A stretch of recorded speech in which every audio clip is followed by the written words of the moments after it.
радиосу. Кыргызстандын бардык аймактарында.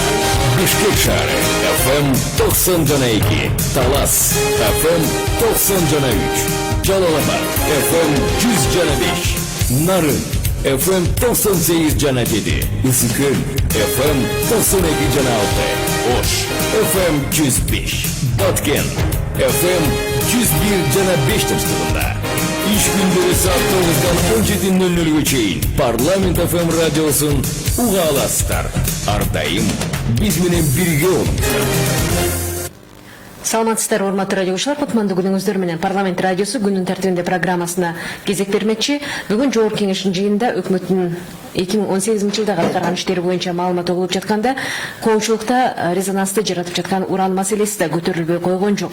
Бул багытта сиздерге жалпы коомчулуктун пикирин, ошондой эле аталган ген иштетиле турган жердеги жашоочулардын пикирин жеринде барып угуп келген депутат катары биз Рыскелди Момбековду, ошондой эле Кыргыз Республикасы саламаттык сактоо министрлигинин алдындагы санитардык эпидемиологиялык көзөмөлдөө боюнча мамлекеттик департаменттин директору Төлө Исаковду чакырып отурабыз. Студияга кош келиптирсиздер. Уран темасы учурдун бир саясий түсүнө ээ болуп аткан маселеби же чындап эле элдин саламаттыгына, коопсуздугуна негизделип жаткан маселеби? Кимиңиздер баштап бересиздер? Рыскелди Момбекович, өкмөткө койгон сурооңуз кандай жооп менен коштолду? Эми мындай да, бул боюнча мен өзүмдүн бүгүн пикиримде өкмөттүн отчету каралып жаткан да аткаруу бийлигинин башчысы Мухаммед Дүйшекечке да айттым.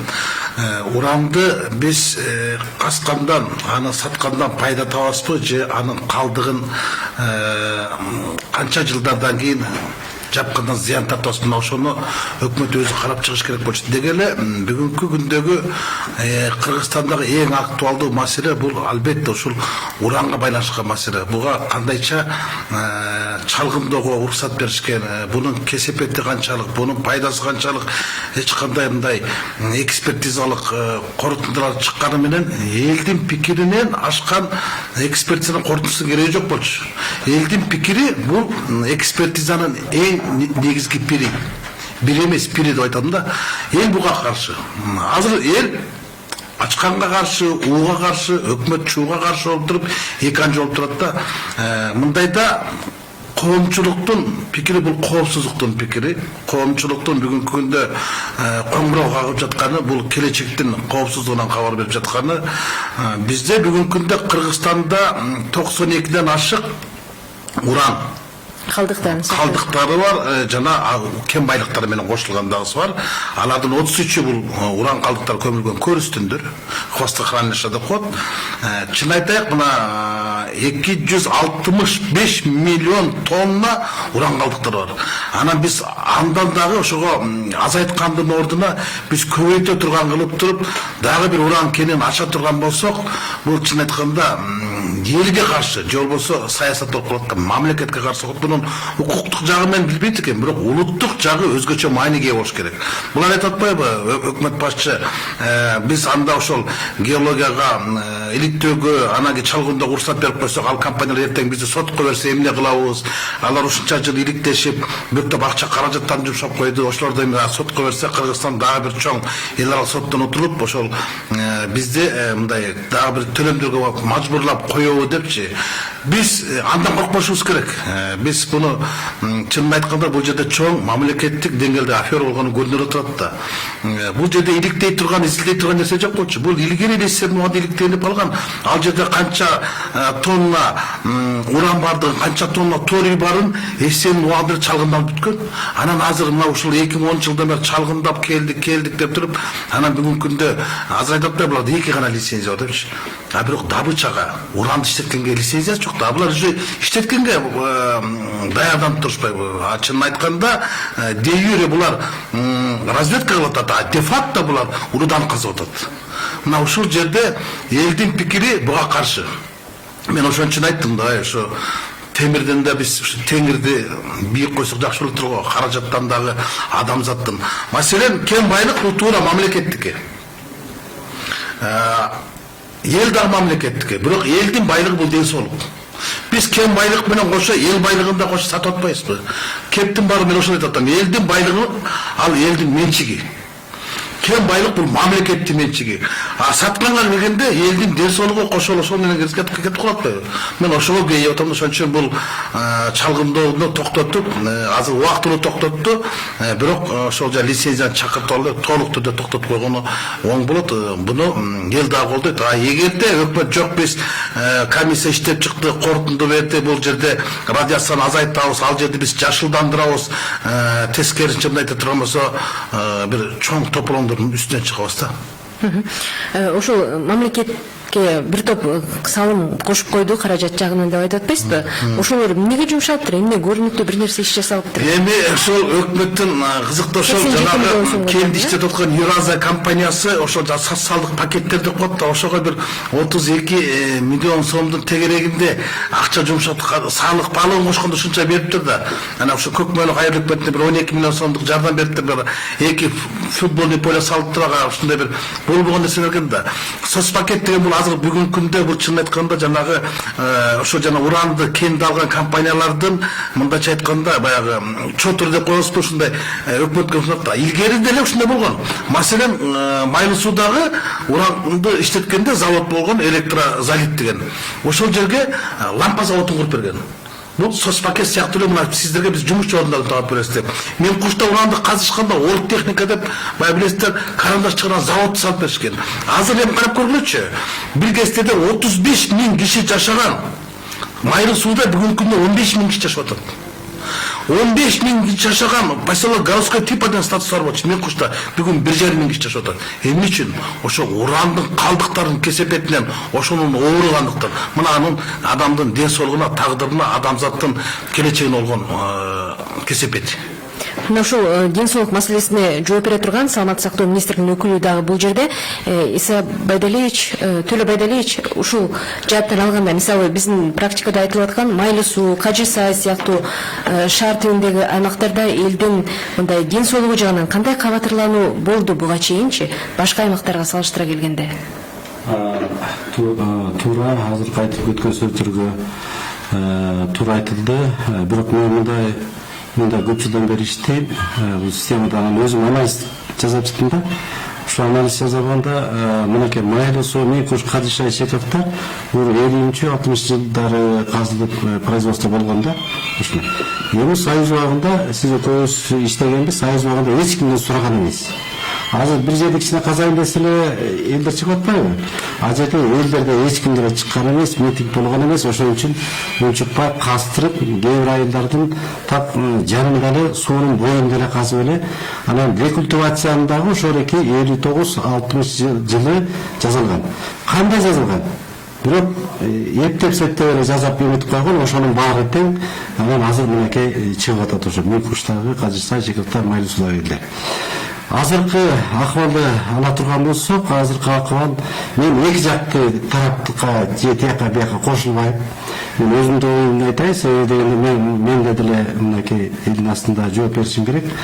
Азыркы технология мен курак эмес. Мурун бир экскаватор менен эле касып эле чаңдатылса, азыркы технология оборудованиянын баары башкача. Менин бир специалистим Германияга барып келди, ошол эки сүрөттөр менен алып келди.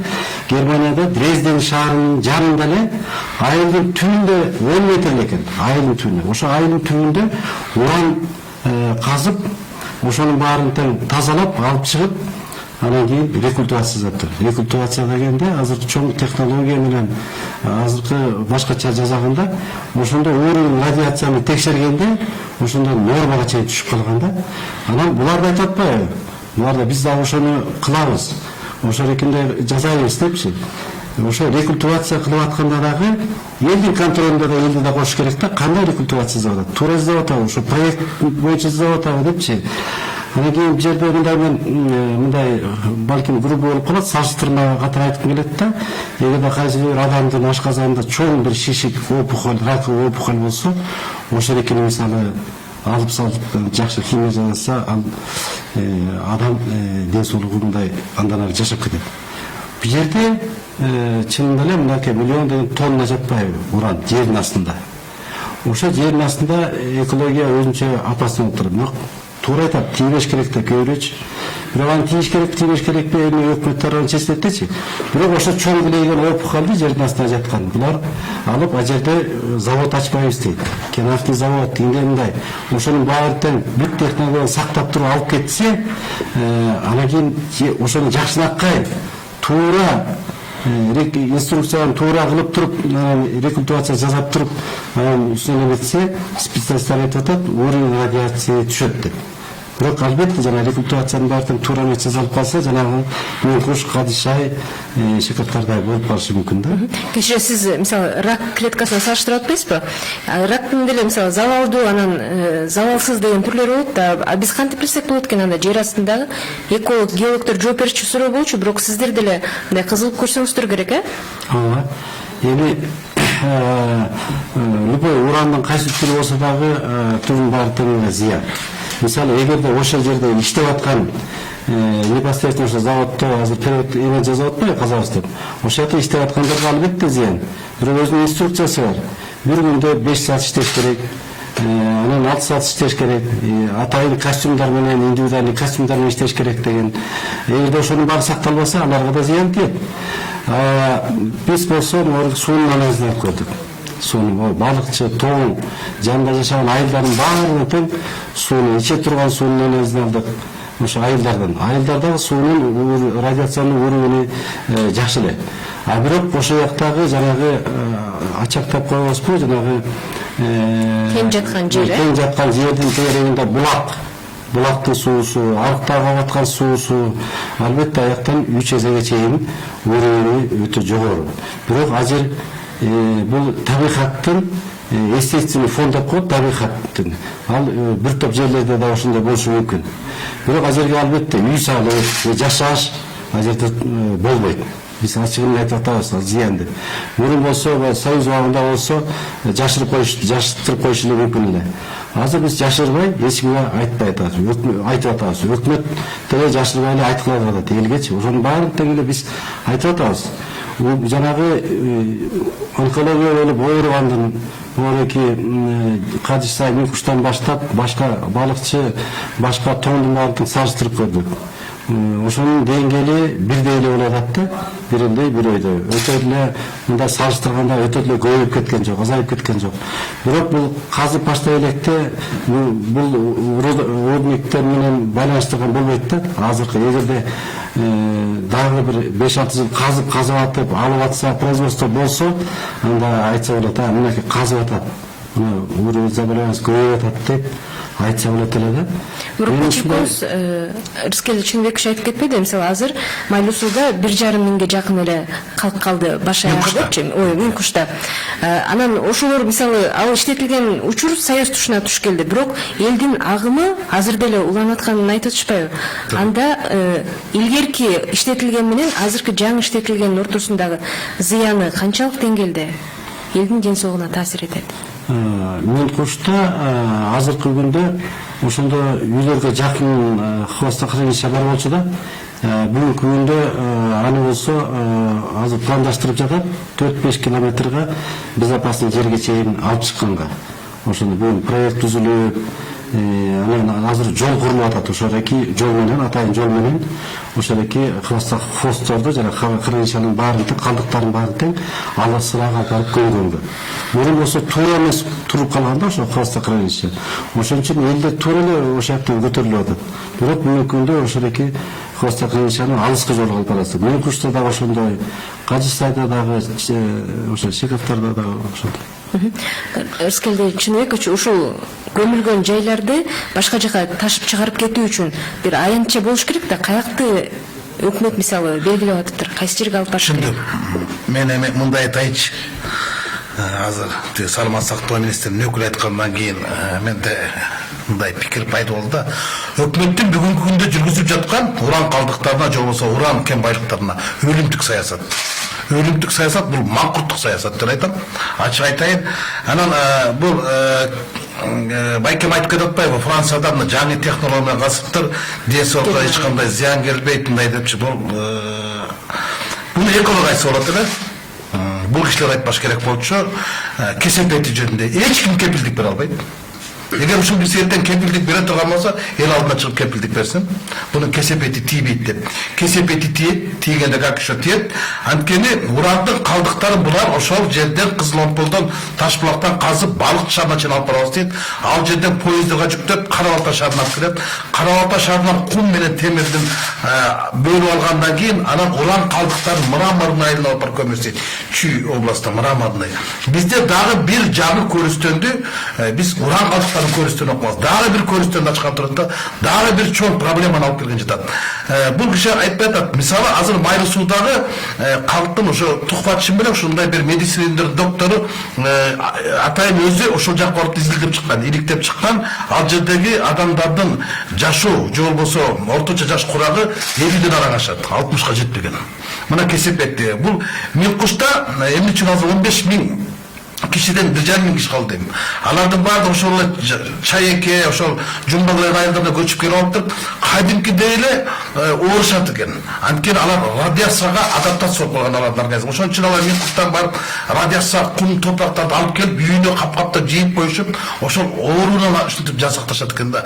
Bunun bari biz açıkça çıkıp etmez. Eser bu arada kazılganda bu hem algezde uran bu caşurun bulur. Atkeni bizim urandı 45. yılkı Japonya'ga Hiroshima Nagasaki'ye tıştalgandan ki bombada çıkan 46. yılı Maylısu'da oşol elektrozalit degen zavod salıngan oşol жерден urandı zapaslarda жетпей kalıp Polşa'dan, Germanya'dan, yok Japonya'dan urandı alıp gelip oturup kaldıklarını bizge kaldırıp urandı alıp ketip атом бомбаларына пайдаланышканда. Кесепеттери мына айтат атабыз. Жантөрө Сатыбалдиев премьер-министр болуп турган кезде 2012-2013 жылдар Майры сууга барып, ошол жерде карапайым калктын көзүнчө айткан болду. Бул пайдасын СССР көрдү, урандын проблемасын биз көрүп атабыз. Майры суу шаары бүгүнкү күндө Орто Азиядагы эң коркунучтуу аймак эмес, бул дүйнөдөгү эң коркунучтуу аймактардын 3-орунда турат экен. Мындайча айтканда, ошол кездеги СССР пайдасын көргөндөн кийин проблемасын биз гана Кыргызстан көрбөш керек, Орто Азия көрбөш керек.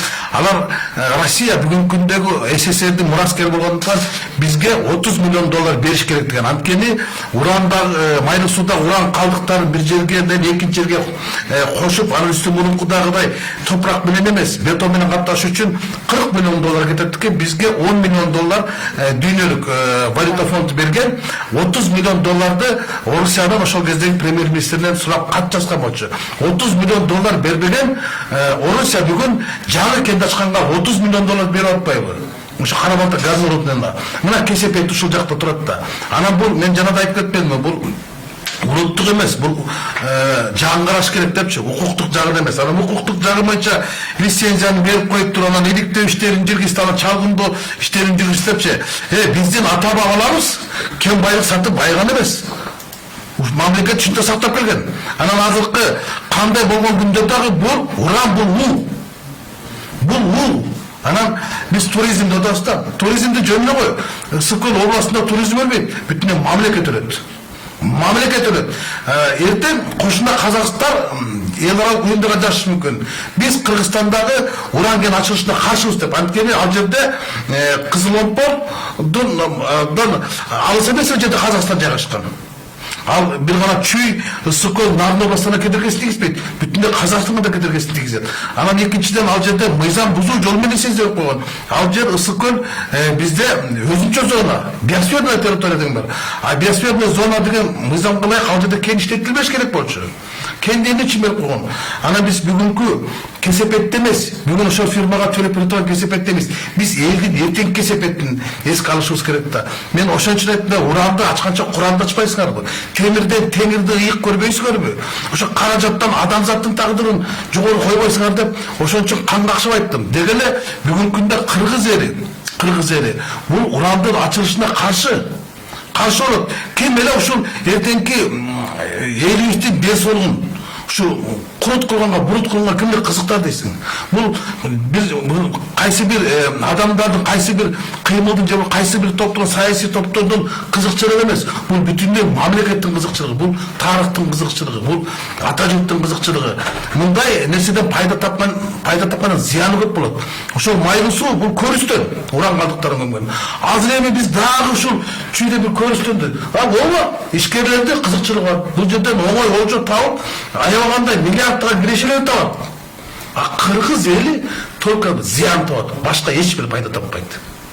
Кечирес Төлө Байдалевич, мисалы сиздер айтып атпайсыздарбы, жер көчкү болуп турган жерден элди көчүрүп кетүү алдын ала эскертилиш керек. А эмне себептен ошо радиациялык фон бар жерден элди алдын ала көчүрүп кетүү мүмкүнчүлүгү караштырылбайт? Бул өкмөттүн деңгээлинде каралуучу маселе.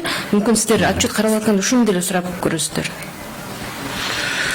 Эми өкмөттөгү андай азыр бир айтып атпайбы, биз эми ведомстволук комиссия керек болсо ошол жергиликтүү жердин акимдерин, айыл өкмөттөрүн киргизсек, мына каалаганыңар киргиле, баардыгы ачыктык болот. Анан комиссиянын корутундусу чыкса, ошол корутунду кандай деп чыкса, биз ошого макул болобуз, жап десе жабабыз, аш десе ачабыз дегендей депчи. Бирок мага берген суроосунда өкмөт башы өзү ачыктап койду. Бунун кесепеттери бар. Ошол фирма бизге кандай доомат коет, башка бул эми биргелешкен ишкана экен да мындайча айтканда. Мендеги маалыматтар боюнча бунун артында дагы деле ошол жанагы кумтөргө аралашкан компаниялардын кызыкчылыгы бар деген маалыматтар бар. Ошо канадалык эле. Анткени уран бизде Кыргызстанга уранды иштете албайбыз биз. Уран деген эми бул ушундай уулуу зат. Анан азыр айтып атпайбы, буну алып кеткенден ал жерден радиациянын көлөмү азаят. Анан ошол жерге жашыр кылып баг отургузабыз, чөп отургузабыз депчи. Ошол эксперттер улам менен санташ деген шамалдын тарыхын билет бекен ошолор? Уландын тагдыры, улам деген шамалды билбегендер ушу урандын. Анан буну казганда кандай кылып казат? Шах кылып казабы же карьер кылып казабы? Карьер кылып казап турган болсо, анда бул ачык иштетилет дагы шамал буну бүтүндөй ысык көлгө айдайт. Бүтүндөй ысык көлгө айдайт. Андан нарда айдайт. А эгер шахта кылып казап турган болсо, анда урудан складтарын кайсы жакка коет? Кайсы жерге иштетет, кайда алып келет? Булардын баардыгы бүдөн. Анан элдин ою да бүдөн болуп атат да. Элдин ою. Эл эмнеге? Эл уран дегендер буга каршы. Ушул ачык байланыштын убагында Турдакын Усубалиев ушуга каршы болуп келген экен. Ушул киши ушуга каршы болуп бул Кыргызстанды тукум курут кылат деп Жогорку Кеңешке кат жолдон экен. Мен бүгүн өкмөт башчыга өзүм да кайрылдым. Сиз дагы ошол Турдакын Усубалиев төрөлүп чоңоюп өскөн Кочкор районунан боласыз. Сиз дагы ошол жерден каласыз. Эгер сиз ошол кишинин каршы болгон пикирине жок жакшы боло турган болсо, сизге тарых каршы болот деп.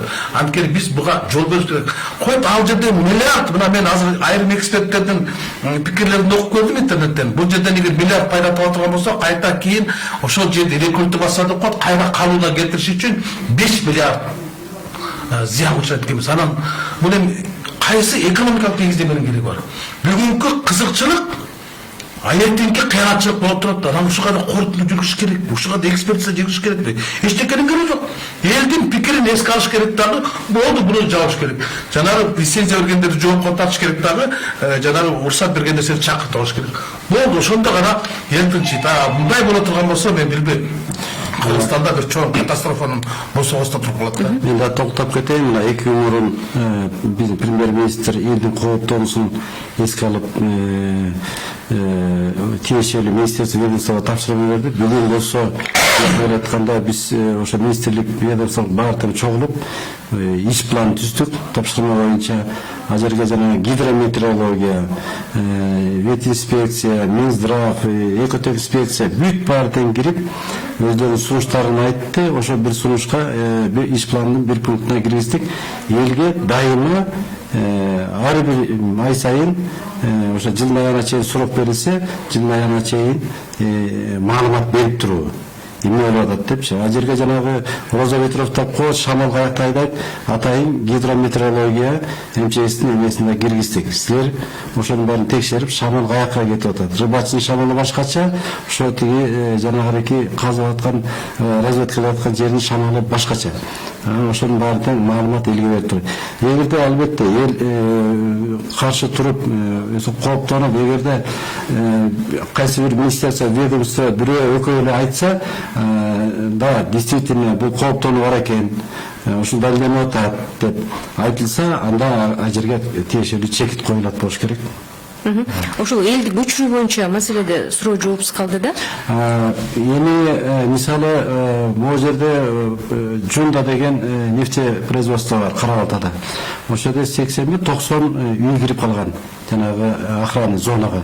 Ошонун баарына тең бүгүнкү күндө мен так айта албайм, 95-97% бүт баарына тең үй сатып берип, азердин баарын көчүрдү. Бул жерде жанагы 5-6 малчынын үйлөрү бар дейт. Семьясы менен толугу албетте эгерде ажерден көчүрүлүшү тиешелүү болуп калат го дейм. Аны болсо тиешелүү специалисттер же экотех инспекция же башкалар айтыш керек да. Албетте ажерге эгерде андан ары иштеп кете турган болсо, уруксат ала турган болсо, тигилерге сөзсүз түрдө бир компенсация же бир маселеси каралыш керек го дейм. Көрдүңүздөрбү, бул Евразия компаниясы бүгүнкү күндө Кыргызстанда ошол уран кенин иштетүүгө биринчи булар иликтөөлөргө лицензия алган, экинчи чалгындоо лицензия алган. Бирок добычага лицензия алган эмес. Эгер алар добычага лицензия албаса, булардын 2020-жыл бүтөт. Бүтө силер чалгында бердиңер, рахмат силерге, саламаттуулук деп чыгарып жүрүш керек. Анан эмнеге? Демек буларда бир өкмөттө кандайдыр бир келишимдер болгонун азыркы айтылган сөздөр мына тастыктап атпайбы? Ошолорду көчүрүш керек десе, анда уран иштетет экен да булар. Демек кен казып алат экен да. Өкмөттүн жыйындагы чогулуштуу киши ачыктап атпайбы? Ошол тегеректеги адамдарга зыяны келет деп көчүрүш керек депчи. Ал тегеректеги адамдарга зыяны келбейт. Бул бүтүндөй мамлекетке зыяны келет. Бул бүтүндөй. Мына ошол өкмөттүн бүгүнкү күндө убактылуу токтотуп атпайбы? Убактылуу бактылуу, бул бактылуу чечим эмес да, убактылуу чечим. Бул деген бактылуу чечим качан пайда болот? Бул жердеги жана чалгындоо иштелип бүткөндөн кийин, эгер ал компаниянын алдында булардын өкмөттүн кандайдыр бир силер чалгындар андан кийин биз силерге добычага лицензия беребиз деп койгон болушу керек. А болбосо эмнеге азыр эл каршы болуп атат? Булардын мөөнөтү 2020-жыл бүтөт лицензиясын. Чалгында бүттү. А бирок чалгындарды дейин десең, ал жака кандайдыр бир складдарды салыптыр, имараттар салыныптыр, суу насосторду коюптур, көлмө пайда болуптур, ошо жана иштеткенче. Демек булар менде азыр шек пайда болду. Өкмөт буларга добычага дагы же болбосо кен иштеткенге лицензия койгондочу. Экинчи бир жагдай, эксперт кылып, экс-премьер Апас Жумаловду булар алып чыгып сүйлөп атат да. Ал киши Карабалта тоо кен комбинатындагы директорлор кеңешинин төрагасы. Анан ал айтып атпайбы, мына Карабалтадагы тоо кен комбинатына 450 жумушчу орун, ошо Кызыл Омполдогу Таш булактагы уран кенде 250-700 киши менен жумушсуз соебуз депчи. 700 миң киши Орусияда жүргөндө жумушсуз соя албаган өкмөт анан 700 кишинин жумуштугун жойбой эле койсун. Келечекти сойбой эле койсун деш керек да. Бул жерде мындай бир так ачык маалымат жок болуп атат. Өкмөт дагы деле бир өзөгүн чыгарбай атат. Өзөгү буну башка жерде анткени эмне үчүн анда өткөндө Орусиянын президентинин Кыргызстанга болгон иш сапарында эмен ошол жана кол коюлган меморандум 27 меморандумдун ичинде ошо Карабалта тоо кен комбинатына 30 миллион доллар инвестиция тартабыз атпайбы? Демек келишимдер болгон да. Эгер тоо кен комбинаты бүгүн иштебей турат, горнородный комбинат. Демек бул уранды иштетебиз деген пландар бар да. Демек алдынан макулдашып койгондуктан булар артка кете албай, ошо элдин пикиринен коркуп чоочуп отурбайбы? Мен айтат элем да, биз эч качан мындай опурталдуу оюндарды же болбосо келечекке кедергисин тийгизе турган нерселерге барбашыбыз керек. Мындай элдин келечегин, элдин ден соолугун, элдин кен байлыгы менен, эл байлык менен кен байлыкты бирдей кылып туруп мындай баабабашыбыз керек да. Саламаттык жагынан так жооп ала албай атабыз. Иса Байдалевич, ошол маселеде буга чейинки ошол калдыктар көмүлгөн жайдагы элдин абалы боюнча айтып берсеңиз, мисалы мал жандыктарына чейин башкача туулуп аткан учурлар бар. Ал эми адам ден соолугу андан бетер баалуу болуп атканда, көз жумуп коюу мүмкүн эместир, Албетте биз буга чейин жакшынакай издеп чыктык. Жанагы ветеринарный инспекция менен кошо жана эки баштуу мал туулуп атат депчи. Эми аны бир жерге таптакыр байланыштырганга болбойт. Азыр иштейлек да. Бул болсо ошо азыркы болуп аткан нерсе да. Башка аймактарда андай катталган эмес. Башка аймактарда дагы оорунун деңгээли дагы ушул деңгээлде болуп атат да. Ушул деңгээл болгондо кандай? Ушул мисалы мынакей борки Мункушта 5 учур катталган, республикалык көрсөткүчтөн 2 эселди, Кажысайда 12, ушундай сыяктуу болуп атат да. Башкалардан дагы өзгөчөлөнүп өтө көбөйүп кеткен жок, өтө азайып да кеткен жок. Мен каршымында, эгер сиз ошентип айтсаңыз, ал эмне үчүн бүгүнкү Майлысуудагы 35.000 киши бүгүн 15.000 20.000 азайып калган? Эмне үчүн 15.000 киши жашаган Мункушта жаратылыш абдан кооз жерде бүгүн 1,5 киши жашап атат? Эмне үчүн 13.000 киши ал жерден көчүп кеткен? Анын кесепеттери бар. Анан алардын бардыгы эле кайрылбаса эле бизде мындай нормадан ашкан жок, башка жок депчи. Элдин кыргыз элин баары билет. Майлысууда ооругандар, ашказаны оорулары жана каны азайып кеткендери, Мункуштагы ооругандардын бардыгын ошол жердин эли билет да. Анан кийин азыр жок, бизге катталган эмес, такталган эмес, Шекартарда дагы, Суусарда дагы, Ак Түздө дагы, Орловкада дагы. Бир гана факт, ошол жердеги радиациянын көлөмү өзүнүн нормасынан 10 эсе ашык деп экологдор айтып атат.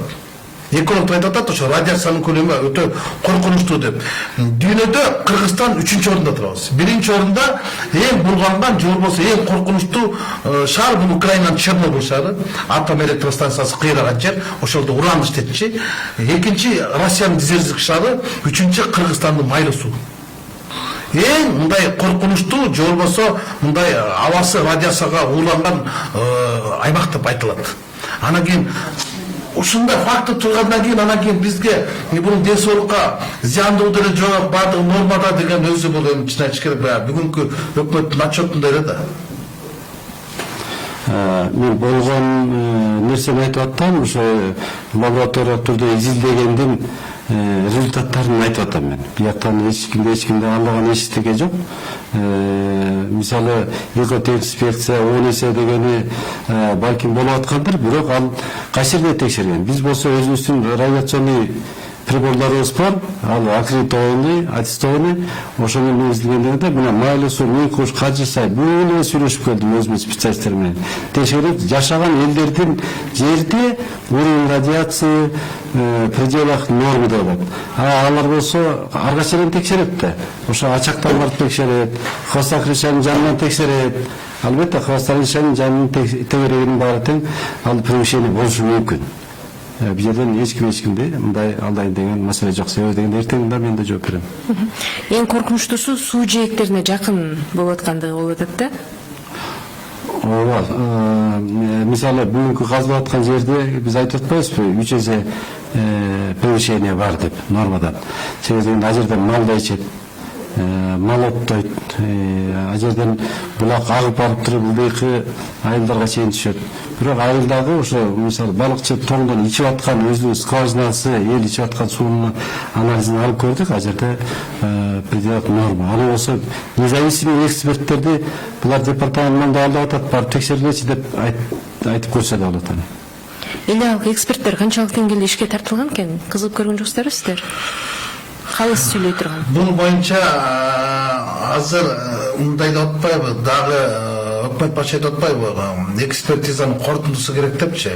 А бирок ошол эле барда Абдыкалык Рустамов айлана чөйрөнү коргоо кызматынын башчысы мамлекеттик государственный экологический экспертиза мы провели дейт. Биз өткөрүп койгонбуз дейт. Берде эч кандай мындай зыян тартпайт экен, экологиялык таза иштетет экен деп алар иштетиле кимге экспертиза жүргүзүп коюптур да. Экинчи ошол Эдил Кубатович Осмонбетов ошо жанагы Тоо кен тарабы боюнча мамлекеттик комитеттин башчысы айтып атат, экологиялык жактан бул мына кедергисин тийгизбейт деп атат да. Мына ушул эки киши бүгүн анан Апас Жумаловду кошуп бет болот атпайбы бүгүн ошол иштеп бериш керек, буну казып бериш керек депчи. Бирок мен буга макул эмесмин. Анан эл аралык эксперттерди чакырганда алар келип туруп биринчи биздин мыйзамдарды карайт. Анан урандын кененин, анын кесепеттерин мүмкүн мен жаңылышып аткан чыгармын, бирок мендеги маалыматтар боюнча бул уран калдыктары бир гана ошол жанагы азыркы кирген кызыл отполдарды эмес, бул орто токой суу сактагычтан баштап бир өтө эбегейсиз чоң аймакта жайгашкан. Анан орто токой суу сактагычы аркылуу суу Чүй суусу БЧК Чүй областын аралап Жамбыл областына чейин барып сиңет. Бул суу менен келет. Экинчи уланды шамалы менен ары көлдү да келет. Мындайча айтканда өтө коркунучтуу. Франциядагыдай бизде климат эмес да. Ал жер боом капчыгай деген бул шамалдын босогосу. Ыркырап шамал согуп турат.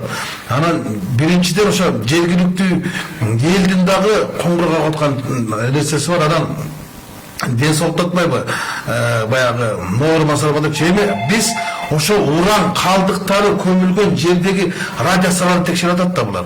А урандын өзү башка да 20 метр, 25 метр тереңдикте жатат.